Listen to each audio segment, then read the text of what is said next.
Everyone, आज हम Guyton and hall का जो टॉपिक पढ़ेंगे उसका नाम है homeostasis. Homi mean same, stasis mean still,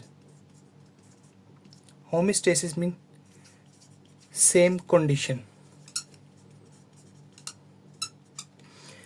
इसको होमियोस्टेसिस को 1929 में वाल्टर ने इंट्रोड्यूस कराया था। उसने कहा था सेल के अंदरली और बाहर वाली दोनों जो होती हैं कंडीशन होती हैं वो सेम होती हैं। नॉर्मल सेल अगर इसकी चेंजेस आएंगी तो ये एबनॉर्मल सेल बन जाएगा। जैसे कि हम देख लेते हैं हमारी बॉडी के अंदर लंग्स होते हैं। लंग्स ऑक्सीजन लेके आते हैं, ब्लड के थ्रू ट्रांसफ़र करते हैं और फिर सेल के अंदर जाती है। सेल से कार्बन डाइऑक्साइड बन के बाहर आती है। ऐसे क्या होता है, मेंटेनेंस होती है, होमियोस्टेसिस कायम होती है। जैसे हम देख लेते हैं एंडोक्राइन सिस्टम।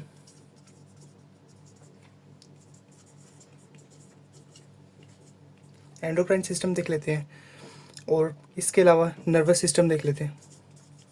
नर्वस सिस्टम में जैसे एसिटाइलिन कोलिन हमारी इन्हांस करती है एक्शन पोटेंशियल को, नर्व इम्पल्स इंक्रीज करती है, हमारे वर्किंग बॉडी के एक्शन जितने होते हैं वो एसिटाइलिन कोलिन करते हैं। और जैसे गाबा है वे ब्लॉक करता है सारे बॉडी के सिस्टम को। इसके अलावा हम देख लेते हैं किडनी जैसे हमारी वाटर को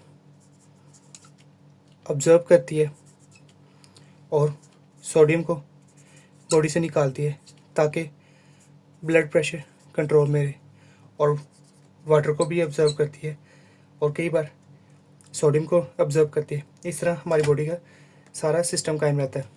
जैसे हो गया लीवर है, लीवर मेटाबॉलिज्म करता है और उसके अलावा ये वेस्ट को निकालता भी है, वेस्ट रिमूव करता है बॉडी से, जैसे यूरिया, क्रिएटिनिन, ये सारे। अब हम देखते हैं रेगुलेशंस। रेगुलेशन क्या होती है, जैसे टेम्परेचर है 37 डिग्री ही हमारी बॉडी का कायम रखना। जैसे ग्लूकोज है 70 to 110 मिलीग्राम पर डेसीलीटर, ये कायम रखना। ये हमारी सारी बॉडी का मैकेनिज्म होता है। जैसे सोडियम को बॉडी में कायम रखना, हाइड्रोजन को रखना, ये हमारी बॉडी का है। उसके अलावा देख लेते हैं कंट्रोल सिस्टम। कंट्रोल सिस्टम क्या होता है, कंट्रोल सिस्टम में रिसेप्टर होता है। रिसेप्टर जैसे बैरो रिसेप्टर। बैरो रिसेप्टर हमारी जो नर्व होती है, हमारी जो वेन होती है, इसके ऊपर पाए जाते हैं। ये क्या करते हैं, हमारे ब्लड प्रेशर को कंट्रोल करते हैं। जब ये सेंस करते हैं, ये बैरो रिसेप्टर इंक्रीज ब्लड प्रेशर होता है तो ये सिग्नल देते हैं कंट्रोल सेंटर। कंट्रोल सेंटर का है हाइपोथैलेमस। हाइपोथैलेमस क्या करता है, सिग्नल भेजता है। क्या करता है एफेक्टर। एफेक्टर कैसे सिग्नल भेजता है, ये भेजता है हमारी किडनी को। किडनी क्या करती है, वाटर को डिक्रीज करती है, रिमूव करती है, फिल्टर करती है। इससे हमारा क्या होता है, रेगुलेशन होती है। और ये रेगुलेशन, सारी रेगुलेशन ये क्या कहलाती है, हीमोस्टेसिस। अगर हीमोस्टेसिस खराब हो जाए तो अब नॉर्मल हो जाता है सारा सिस्टम, हर चीज़ अब नॉर्मल रहेगी। जैसे अगर बैरोसेप्टर नहीं देंगे, सिग्नल नहीं देंगे तो इंक्रीज ब्लड प्रेशर होगा, बीपी हाई होगा तो सारा काम ख़राब होगा, फिर स्ट्रोक हो सकता है, हेमरेज हो सकता है। ऐसे सारी चीज़ें हो सकती हैं हमारी बॉडी के अंदर। जैसे हमारा होमियोस्टेसिस के अंदर नेक्स्ट टॉपिक है एक्स्ट्रा सेलर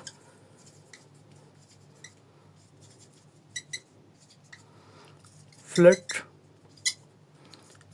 ट्रांसपोर्टेशन, ये 2 टाइप का होता है। इसकी 2 स्टेजेस होती हैं। नंबर 1 स्टेज में सर्कुलेशन वाया ब्लड वेसल्स। पहले हम टाइप 1 को देख लेते हैं। स्टेप टाइप 2 स्टेज होते हैं। पहले स्टेज को देख लेते हैं जिसके अंदर हमारा ब्लड ऐसे होता है। देखिए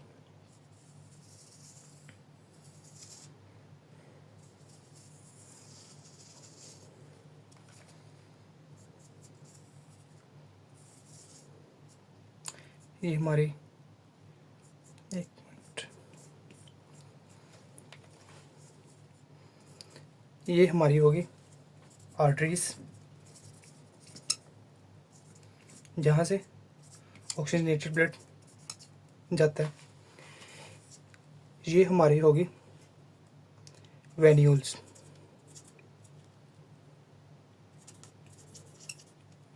जहाँ से आगे जाता है। यहाँ फिर कैपिलरीज आ जाती, कैपिलरीज आगे फिर हमारे आते हैं यहाँ पे वेन्स। वेन्स को बिल्कुल लिखते हैं। वेन्स आती हैं जहाँ से डीऑक्सीजनेटेड ब्लड रिमूव होता है बॉडी से। ये तुम्हारा हो गया पहला स्टेज होती है जिसके अंदर हमारी बॉडी के अंदर पर मिनट के अंदर 6 टाइम, 1 मिनट के अंदर 6 टाइम ब्लड पंप होके मूव होता है, ब्लड मूवमेंट। और हम देख लेते हैं टाइप 2। स्टेज 2 के अंदर exchange between the capillaries and interstitial flood, ये देख लेते हैं। हमारी जो कैपिलरीज थी बारीक बारीक थी, थीन थी जो सारी, ठीक है।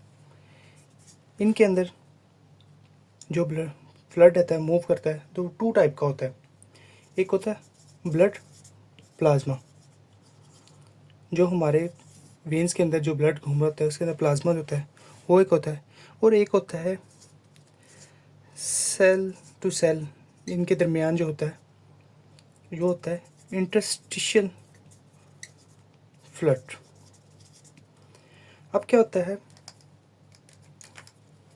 हमारी बॉडी से जो ब्लड मूव होता है वो वेन से, आर्टरी से मूव होके आता है कैपिलरीज पर,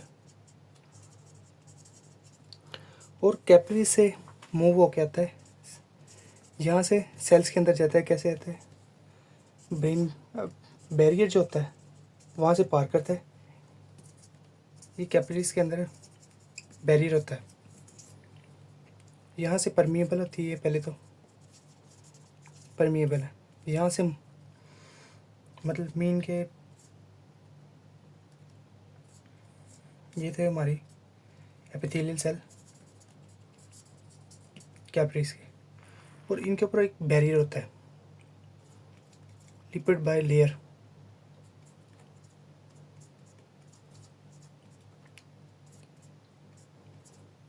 ये लिपिड बाय लेयर से हमारे जो होते हैं आयंस, ग्लूकोज, सारी चीज़ें यहाँ से मूव आउट होते हैं।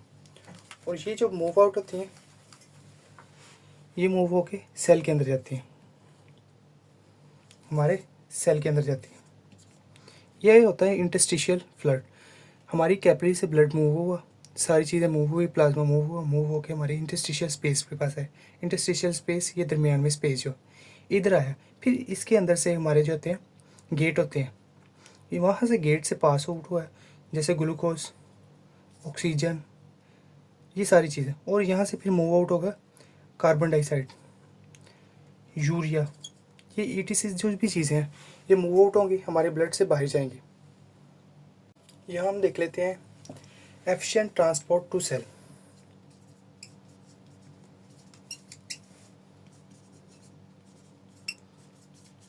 टू सेल, सेल के अंदर कौन कौन सी चीज़ें ट्रांसपोर्ट होती हैं, जैसे ऑक्सीजन आ गई, glucose, amino acids. Amino acid जाएंगे, प्रोटीन जो है वो नहीं जाएगी। प्रोटीन क्यों नहीं जाएगी?